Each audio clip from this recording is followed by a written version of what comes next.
Hello students, welcome back. हम class 8 का chapter number 10 कर रहे हैं, that is the reaching the age of adolescence. इस चैप्टर को हमने 3 पार्ट्स में डिवाइड किया था, पार्ट 1 और पार्ट 2। दोनों हम प्रीवियस वीडियो में कंप्लीट कर चुके हैं, लिंक आपको डिस्क्रिप्शन बॉक्स में मिल जाएंगे। आज हम पार्ट 3 जो कि फाइनल ख़त्म हो जाएगा, फिर ये चैप्टर लास्ट डिस्कस करेंगे। तो सबसे पहले टॉपिक्स देख लेते हैं, आज हमें क्या क्या पढ़ने हैं। 4 टॉपिक्स पढ़ने हैं। सबसे पहला hormones other than the sex hormones and their role. Previous video में हमने सेक्स हार्मोन्स के बारे में पढ़ा था। आज हम ऐसे हार्मोन्स जो कि सेक्स हार्मोन्स के अलावा जो होते हैं और उनका क्या रोल है हमारी बॉडी में, उनके बारे में पढ़ेंगे। Second, role of hormones in completing the life history of insects and frogs. Insects, frogs, ये सब जो होते हैं इनकी लाइफ में क्या रोल है हार्मोन्स का, इनकी लाइफ हिस्ट्री को कंप्लीट करने का, उसके बारे में पढ़ेंगे। Third, reproductive health. Reproductive health में हमें कुछ 4 टॉपिक्स पढ़ने हैं। Nutritional needs of the adolescents, personal hygiene, ये सब आपके काम की बातें हैं कि आपको कैसे अपने आप को रखना चाहिए, क्या आपको न्यूट्रिशनल नीड्स है इस टाइम पर, पर्सनल हाइजीन क्यों इम्पोर्टेंट है, कैसे इम्पोर्टेंट है, physical exercise, and last say no to drugs. और फाइनली लास्ट टॉपिक एक हम पढ़ेंगे adolescent pregnancy and some myths. Important है क्योंकि माइंड में बहुत बातें चलती हैं इस टाइम पे टीनेजर्स के, तो वो सब क्लियर करने के लिए लास्ट टॉपिक पढ़ना बहुत ज़रूरी है। सो स्टार्ट करते हैं फर्स्ट टॉपिक से। Yes, so hormones other than sex hormones, ऐसे हार्मोन्स सेक्स हार्मोन्स के अलावा जो होते हैं। सबसे पहला जो है pituitary gland as an endocrine gland. बार सेकेंड वीडियो में पार्ट 2 में हमने डिस्कस किया था कि जो पिट्यूटरी ग्लैंड होता है वो एक एंडोक्राइन ग्लैंड है या फिर डक्टलेस ग्लैंड है। It is attached to the brain. अब ये पिट्यूटरी ग्लैंड जो मेजर एक कहते हैं ना लीडर है, जो हमारी पूरी बॉडी को जो संभाल रहा है, हॉर्मोन्स को जो संभाल रहा है, वो कहाँ पे प्रेजेंट होता है? ब्रेन में, दिमाग के अंदर। The hormone secreted by the pituitary stimulates testes and ovaries to produce their hormones. ये वाला पॉइंट भी हम डिस्कस कर चुके हैं कि जो हार्मोन्स पिट्यूटरी ग्लैंड जो है हार्मोन्स को सिक्रीट करता है, उन्हें भेजता है टेस्टिस एंड ओवेरीज के पास कि चलो तो भाई तुम्हारा टाइम आ गया, अब तुम भी हार्मोन्स रिलीज करना शुरू कर दो। उन्हें एक तरह से ऑर्डर करता है। Pituitary also secretes growth hormone which is necessary for the normal growth of a person. अब जो पिट्यूटरी ग्लैंड होता है ना, ये एक ग्रोथ हार्मोन को भी सिक्रीट करता है। जो ग्रोथ हार्मोन है वो बहुत ज़रूरी है, कंपल्सरी हार्मोन है। किसके लिए? हाइट इंक्रीज करने के लिए, किसी भी पर्सन की ग्रोथ के लिए ग्रोथ हार्मोन बहुत ज़रूरी है। There are some other endocrine glands. These glands secrete hormone when they receive order from pituitary gland through hormones. Now pituitary gland तो है ही लीडर, वो क्या करता है? हार्मोन्स को भेजता है अदर एंडोक्राइन ग्लैंड्स के पास। तो ऐसे बहुत सारे एंडोक्राइन ग्लैंड्स होते हैं जो बैठे होते हैं वेट में कि कब पिट्यूटरी ग्लैंड हार्मोन्स भेजेगा हमारे पास, कब वो हमें ऑर्डर करेगा और फिर हम अपने काम पे चालू होंगे, हम अपना काम शुरू करेंगे। Pituitary gland, thyroid gland, adrenal gland, pancreas, ovaries, testes are some of the main endocrine glands in humans which secrete hormones when needed by body. अब कुछ ग्लैंड्स के नाम यहाँ पे गिनवाए हैं। सबसे मेन जो लीडर है pituitary gland, then thyroid gland, adrenal gland, pancreas, ovaries only in females and testes only in males. ये सब कुछ मेन एंडोक्राइन ग्लैंड्स है जो कि ह्यूमन बॉडी में प्रेजेंट होते हैं, जो कि किसके नीडेड बाय द बॉडी, जिनमें से जो हार्मोन सिक्रीट होते हैं वो सब ज़रूरत होती है हमारी बॉडी को। Now role of other hormones. अभी ये जो हमने कुछ नाम पढ़े ना, जैसे कि थायराइड ग्लैंड, एड्रेनल ग्लैंड, इन सब के काम क्या होते हैं वो देख लेते हैं। Thyroid gland secrete the hormone thyroxine. अब कुछ याद रखने वाली चीज़ें हैं यहाँ पे। सबसे पहला जो थायराइड ग्लैंड है वो एक हार्मोन को रिलीज करता है जिसका नाम है thyroxine. It plays vital roles in digestion, heart and muscle function, brain development and maintenance of bones. 4 role यहाँ पे गिनवा दिए थायरोक्सिन हार्मोन के। तो इस बात से ये भी पता लगाया जा सकता है कि जो हार्मोन्स है ये कितने इंपॉर्टेंट है हमारी बॉडी के लिए। थायराइड जो है वो थायरोक्सिन एक हार्मोन होता है, उसको सिक्रीट करता है, जिसका काम क्या होता है? डाइजेशन में हेल्प करता है, हार्ट एंड मसल की फंक्शन में हेल्प करता है, ब्रेन को डेवलप होने में हेल्प करता है और बोन्स की मेंटेनेंस में भी हेल्प करता है। If it is secreted in less or high amount, then the person may suffer from a disease named goiter. अगर थायराइड ग्लैंड जो है थायरोक्सिन को कम अमाउंट में सिक्रीट करना शुरू कर दे या फिर ज़्यादा अमाउंट में सिक्रीट करना शुरू कर दे, तो जो पर्सन है उसको डिजीज़ हो सकती है जिसका नाम है गोइटर। वो यहाँ नेक पे होती है, एक मोटा सा हो जाता है, यहाँ पे स्वेलन हो जाता है, उसे कहते हैं गोइटर। अगर थायराइड कम या ज़्यादा मात्रा में थायरॉक्सिन हार्मोन को सिक्रेट करना शुरू कर देता है, तब ये वाली बीमारी जो है होती है। पेनक्रियाज भी एक एंडोक्राइन ग्लैंड है। Pancreas produce the hormone insulin. अब जो पेनक्रियाज है ना, वो हार्मोन जिसको प्रोड्यूस करता है उसका नाम है insulin. Insulin help cells to take in glucose to be used for energy. ये तो हम 6-7 से ही पढ़ते आ रहे हैं कि हम जो खाना खाते हैं वो कन्वर्ट होता है ग्लूकोज में, एनर्जी मिलती है, उससे हमारी जो सेल्स हैं वो एनर्जी ले लेती हैं। तो जो इंसुलिन है वो क्या करता है, हेल्प कराता है सेल्स को, मतलब एक तरह से सेल्स को एनर्जी देता है कि हाँ एक तरह से उठ के जाने की कि तुम एनर्जी लो, किसके अंदर से, ग्लूकोज में से। If it is secreted in less और high amount then the person में सफ़र फ्रॉम डायबिटीज़। अगर अब सेम वही चीज़ है कि अगर पेनक्रियाज ने इंसुलिन को कम या ज़्यादा अमाउंट में स्टार्ट कर दिया सिक्रीट करना, तो क्या होगा, जो पर्सन है उसको डायबिटीज़ हो सकती है। डायबिटीज़ एक कॉमन डिजीज़ है, सुनी भी होगी आपने, होती है लोगों को। तो क्या होता है उनमें, मतलब उनकी बॉडी में क्या फंक्शनिंग रुकी हुई है, जो पेनक्रियाज है वो या तो इंसुलिन को ज़्यादा अमाउंट में प्रोड्यूस कर रहा है या फिर कम अमाउंट में प्रोड्यूस कर रहा है, जिसकी वजह से डायबिटीज़ हुई है।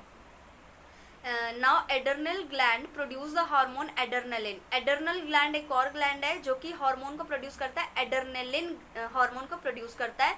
इसकी वर्किंग क्या है, इसका फंक्शन बहुत ही अच्छी है। It helps the body to adjust to stress when one is very angry, embarrassed और वरिड। ये क्या करता है, हमारी बॉडी को हेल्प कराता है जब हम बहुत ज़्यादा या तो टेंस्ड होते हैं या फिर हम बहुत ज़्यादा कंफ्यूज होते हैं, वरिड होते हैं, एंग्री होते हैं, तो हमें उन सब सिचुएशन से निकलने के लिए हेल्प कराता है एडर्नल ग्लैंड। क्या प्रोड्यूस करके, एडर्नलिन हार्मोन को। मान लो सिंपल हमें क्लास में कुछ सुनाना है और हम बहुत ज़्यादा नर्वस फील कर रहे हैं, तो क्या होता है, कई बार हमारी वॉइस शेक करने लगती है या फिर हमें स्वेटनिंग होने लगती है, पसीने आने लगते हैं, है ना, या फिर शेकिंग, हाथ कपकपाने लगते हैं। तो ये सब जो है क्या होता है, एडर्नल ग्लैंड जो है एडर्नलिन हार्मोन को प्रोड्यूस कर रहा होता है ताकि हम इस सिचुएशन से बाहर आ सकें। ये सारे जो अभी मैंने चीज़ें बताई ना कि हाथों का कपकपाना या फिर वॉइस शेकिंग होना या फिर पसीने आना, जब हम डर जाते हैं ऐसी सिचुएशन में, तो ये एडर्नल ग्लैंड जो है हार्मोन्स को प्रोड्यूस करता है ताकि हम इस सिचुएशन में फंसे ना रह जाएं, इससे बाहर आ पाए, इससे कोप अप कर पाए, इससे ओवरकम हो पाए। तो ये काम था एडर्नलिन हार्मोन का। Now role of hormones in completing the life history of insects and frogs. ये तो हमने अपने बारे में पढ़ लिया, ह्यूमन बॉडी के बारे में।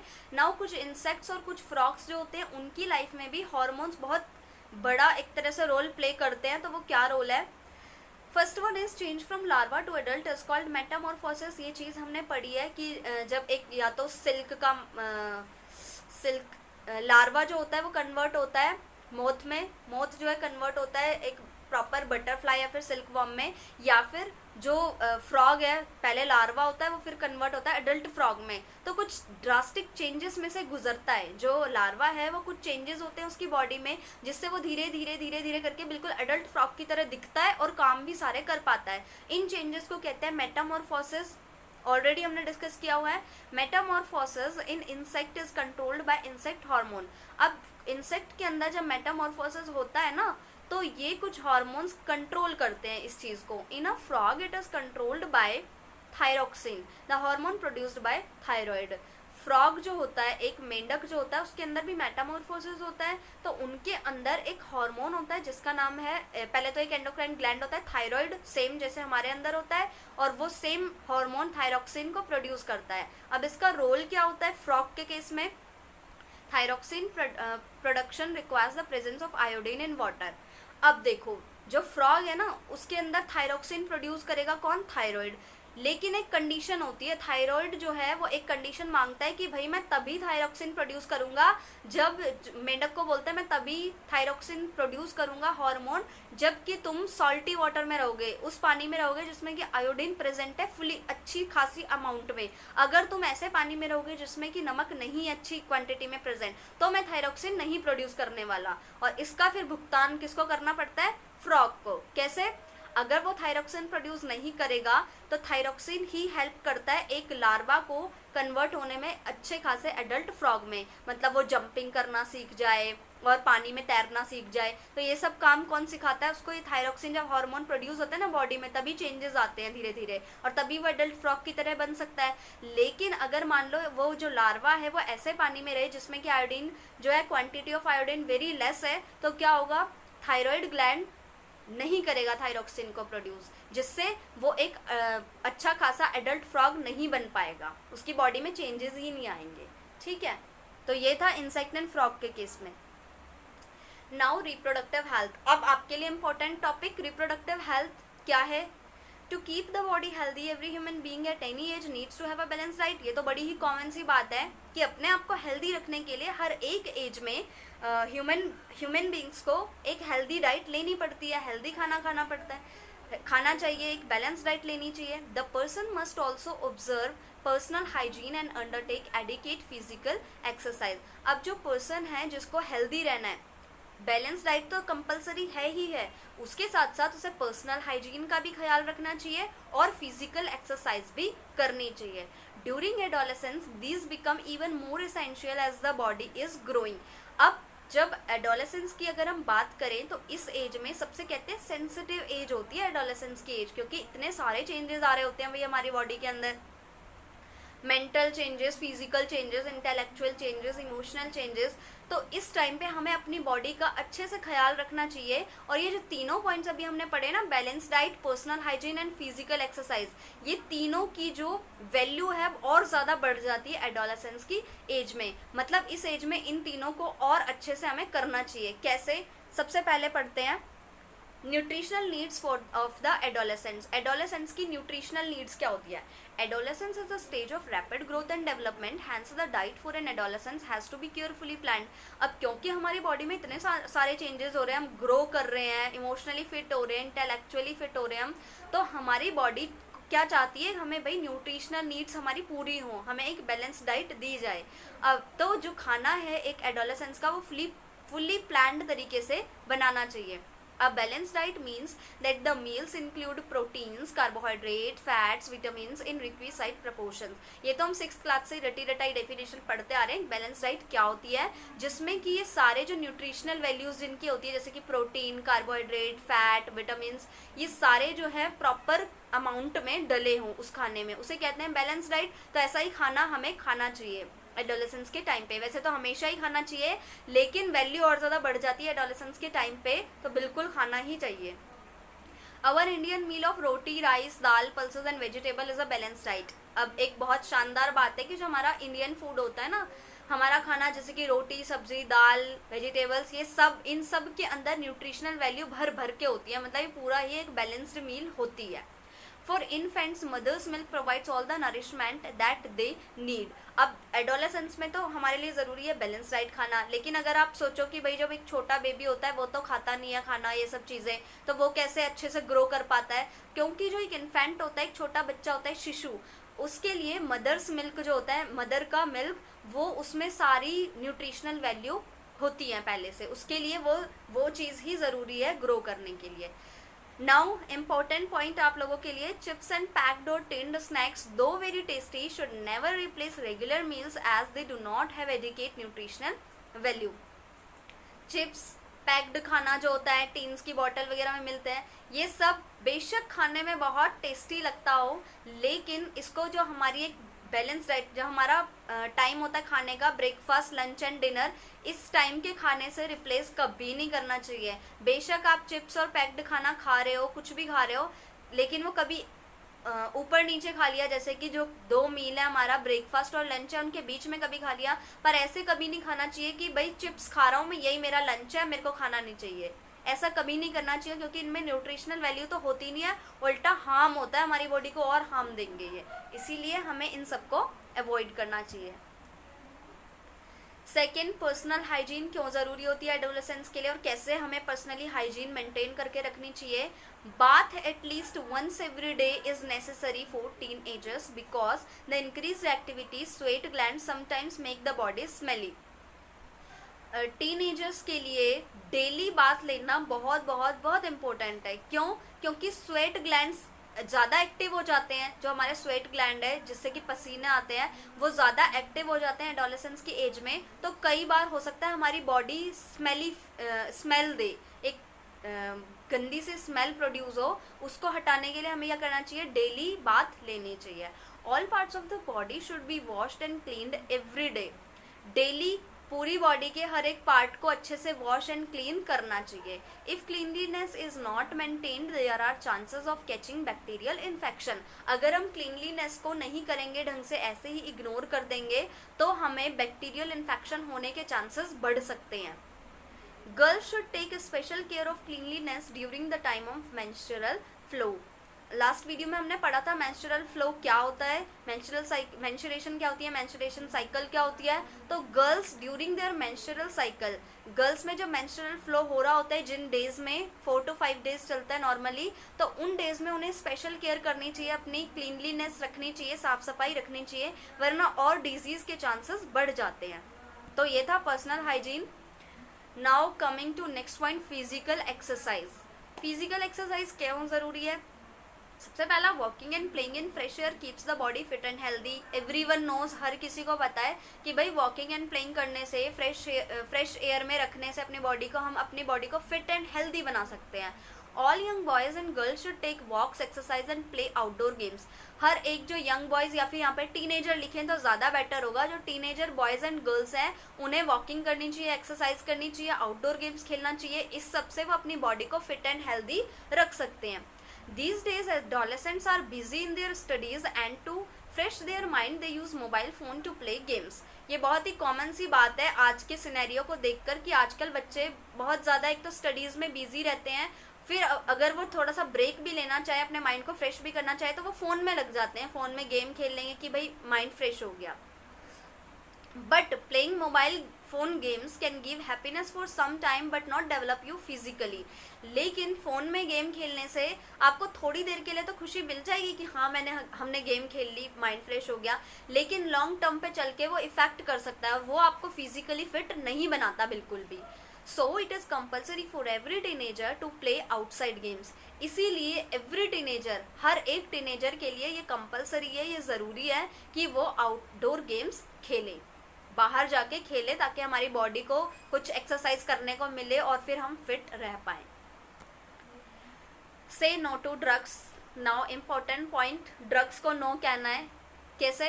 Adolescence is a period of much activity in the body and mind which is a normal part of growing up. जो हम बार बार एक ही चीज़ पढ़ रहे हैं चैप्टर में, स्टार्टिंग से लेके अब एंड पे आ चुके हैं कि एडोलेसेंस ऐसी एज है जब बॉडी में चेंजेस आते हैं।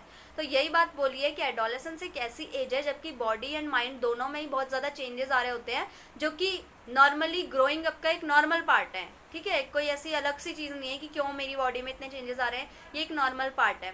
सो डू नॉट फील कन्फ्यूज और insecure if anybody suggest that you will get relief if you take some drugs, just say no. इसीलिए ये सारे जो चेंजेस आ रहे हैं, हमें इनको बिल्कुल भी वरिड नहीं होना, स्ट्रेस नहीं लेना, कंफ्यूज नहीं होना कि क्यों मेरे साथ क्यों ऐसा हो रहा है, ऐसे चेंजेस आ रहे हैं, क्यों ऐसा हो रहा है, हे भगवान ये क्या हो रहा है। तो ऐसा बिल्कुल स्ट्रेस नहीं लेना है। हर किसी की लाइफ में ये मोड आता है, ये एडोलेसेंस की एज आती है, हर किसी की लाइफ में ये सब चेंजेस आते हैं। अगर ऐसे में आपको कोई बोलता है, कोई भी फ्रेंड या फ्रेंड बोल लो, रिलेटिव, आस पड़ोसी, कोई भी हो सकता है वो, अगर वो आपको कहे कि आप ड्रग्स लो तो इससे आपको रिलीफ मिलेगा, आपको ये सब स्ट्रेस नहीं होगा, तो हमेशा उसे नो कहना है। क्यों? Drugs are addictive. If you take them once you feel like taking them again and again. They harm the body in the long run. They ruin health and happiness. क्या होता है, ड्रग्स बहुत ज़्यादा addictive होते हैं। अगर हम उन्हें एक बार ले लें तो फिर हमारा मन करता है कि हम उन्हें बार बार लें, और बेशक अभी तुम्हें अच्छा लगे वो लेकर ड्रग्स लेके, लेकिन बाद में लॉन्ग टर्म में वो आपको इफेक्ट करेंगे बहुत बुरा, और वो हमारी सारी हेल्थ और हैप्पीनेस सब छीन देते हैं। इसीलिए हमें हमेशा ड्रग्स को मना करना है कि नहीं लेना। AIDS caused by a dangerous virus HIV। AIDS एक बीमारी होती है, शायद आप लोगों ने सुना भी होगा उसके बारे में। ये एक बहुत ही डेंजरस बीमारी है जो कि डेंजरस वायरस HIV से होती है। This virus can pass on to a normal person from an infected person by sharing the syringes used for injecting drugs. अब ये एड्स की बात सोचोगे आप क्यों आई इस चैप्टर में, तो कुछ लेना देना नहीं है, तो इसलिए आई है क्योंकि एड्स एक ऐसी बीमारी है, अगर मान लो किसी ने आपको ड्रग्स ऑफर किए और आपने बोल दिया हाँ, और आप एडिक्टिव हो गए, बार बार लोगे, तो जो ड्रग्स लेते हैं कई सिरिंजेस से लेते हैं, है ना, इंजेक्ट करते हैं बॉडी में, अपने नसों में डालते हैं उससे, जिससे रिलीफ मिलता है थोड़े टाइम के लिए। तो वो जो सिरिंजेस होती हैं, अगर वो किसी इन्फेक्टेड पर्सन की सिरिंजेस तुमने भी यूज़ कर ली और उसको मान लो अगर HIV एड्स है, उसे एड्स वाली बीमारी है, तो वो आपके अंदर भी आ जाएगी। और ये बीमारी इतनी बुरी होती है कि मदर से फिर चाइल्ड में भी चली जाती है और जनरेशन टू जनरेशन ख़त्म ही नहीं होती। सो ड्रग्स को मना कर दो तो इतना आगे पहुंचने की ज़रूरत ही नहीं है, हमें एड्स से कोई खतरा नहीं है फिर। Now last topic, adolescent pregnancy and some myths. अब कुछ बातें चलती हैं बच्चों के दिमाग में बहुत ज़्यादा कि ऐसे होता है, या यूं ही बातें भी बनाते हैं कि कोई बोलते हैं कि ऐसे हो जाता है, ऐसे ऐसे नहीं करना चाहिए, ऐसे हो जाता है, लेकिन ऐसा कुछ नहीं है। कुछ मिथ्स भी हम देखेंगे अभी कि कुछ मिथ बने हुए हैं कि जिनको मानते आ रहे हैं लोग, लेकिन उनका सच्चाई से कोई लेना देना नहीं है, ऐसा एक्चुअल में कुछ नहीं होता, ठीक है। तो सबसे पहली चीज़, in our country the legal age for marriage is 18 years for girls and 21 years for boys. हमारी कंट्री इंडिया में लीगल एज जो है मैरिज की, शादी की, वो गर्ल्स के लिए कितनी है, 18 ईयर्स, एंड बॉयज़ के लिए कितनी है, 21 years. This is because teenage mothers are not prepared mentally और फिजिकली फॉर मदरहुड।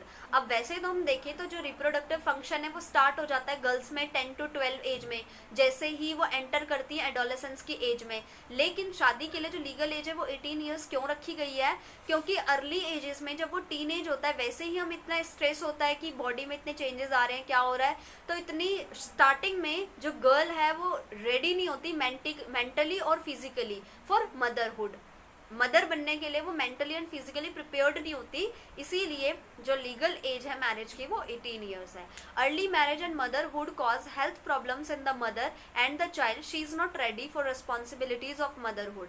अब जो अगर छोटे में ही कहते हैं ना, कई बार शादी करा देते हैं बहुत छोटे में, या पहले भी यही रिवाज था, तो क्या होता है जब छोटे में ही अगर शादी करा दी और मदरहुड उसको बनना पड़ा मदर, तो एक तो वो फिजिकली फिट नहीं है, मेंटली प्रिपेयर्ड नहीं है, तो क्या होगा, बहुत डिजीज हो सकती है मदर को भी और चाइल्ड को भी, तो कुछ फ़ायदा नहीं है इससे। इसीलिए जो लीगल एज है मैरिज की 18, उसके बाद ही कराई जाती है अब तो पूरे कंट्री में ही। सम मिथ्स आर, अब कुछ मिथ क्या है, याद रखना मिथ क्या होते हैं, जिनको लोग बस बोलते हैं और मानते हैं कि एक से सुना दूसरे ने मान लिया कि हाँ ऐसा होता है, लेकिन एक्चुअल में उसका रियलिटी से कोई लेना देने नहीं है, एक्चुअल में वैसा कुछ नहीं होता। सो फर्स्ट मिथ क्या है, A girl becomes pregnant if she looks at boys during menstruation. Wow, क्या मिथ बनाया है, पता नहीं किसने बनाया। इसमें ऐसा मिथ लिखा हुआ है कि मेंस्ट्रुअल साइकिल जब आई होती है गर्ल्स में, जब मेंस्ट्रुएशन चल रहा होता है उस दौरान अगर वो किसी बॉय को जस्ट देख ले तो वो प्रेग्नेंट हो जाती है। बताओ, ये मिथ नहीं है तो क्या है। हमने पूरा प्रोसेस पढ़ा कि प्रेगनेंसी कैसे होती है, जब स्पर्म और ओवा फ्यूज़ करते हैं, फिर फर्टिलाइजेशन होती है, देन तब जाके कहीं प्रेगनेंसी होती है। तो ये क्या फालतू की बात है, ये मिथ बना हुआ है कि अगर मेंस्ट्रुएशन के दौरान जो गर्ल है वो बॉय की तरफ देख भी ले तो भी प्रेग्नेंट हो जाती है, बिल्कुल मिथ है ये। Second, the mother is responsible for the sex of her child. Previous video में हमने डिस्कस किया था कि कैसे किसी चाइल्ड का सेक्स पता चलता है कि वो गर्ल चाइल्ड होगा या बॉय चाइल्ड होगा। तो हमने एक लास्ट पॉइंट ये भी पढ़ा था कि मदर और फादर किसी को भी हम ब्लेम नहीं कर सकते for the sex of her child. अब उनके बच्चे का जो सेक्स है उसके लिए हम किसी को भी जिम्मेदार या कसूरवार नहीं ठहरा सकते कि भाई तुम्हारी वजह से हुआ है। तो इसमें लिखा है कि जो मदर है वही रिस्पॉन्सिबल होती है अपने बच्चे के सेक्स के लिए, कि वो गर्ल है या बॉय है, तो बिल्कुल गलत है ये। और last, girl should not be allowed to work in the kitchen during menstruation. एक मिथ ये भी है कि मेंस्ट्रुएशन के दौरान गर्ल्स को किचन में काम नहीं अलाउ नहीं किया जाना चाहिए किचन में जाने के लिए। तो ऐसा कुछ नहीं है, ये सब पुरानी बातें हैं कि ऐसा माना जाता है कि नहीं मेंस्ट्रुएशन है तो एक तरह से अशुद्ध हो गए हैं कि नहीं जाना किचन में। ऐसा कुछ नहीं है, सब कुछ चलता है। गर्ल कैन डू एवरीथिंग, हर कुछ कर सकती है वो मेंस्ट्रुएशन के दौरान भी। She is very strong. Okay, so the end, chapter ख़त्म। आई होप आपको अच्छे से समझ में आ गया होगा। अगर आपने प्रीवियस वीडियोस नहीं देखी तो शायद ना भी समझ में आया हो, तो अगर देखनी है तो लिंक में दोनों है, पार्ट 1 भी है, पार्ट 2 भी है। तो अब हम मिलेंगे नेक्स्ट वीडियो में किसी न्यू चैप्टर के साथ। तब तक आप अपनी रिवीजन तगड़ी रखो, पढ़ते रहो इसको, एक्सरसाइज के क्वेश्चंस ट्राई करना, देखना कैसे हो जाएंगे वो इजीली अगर आपने पूरा समझ लिया होगा तो। चलो बाय।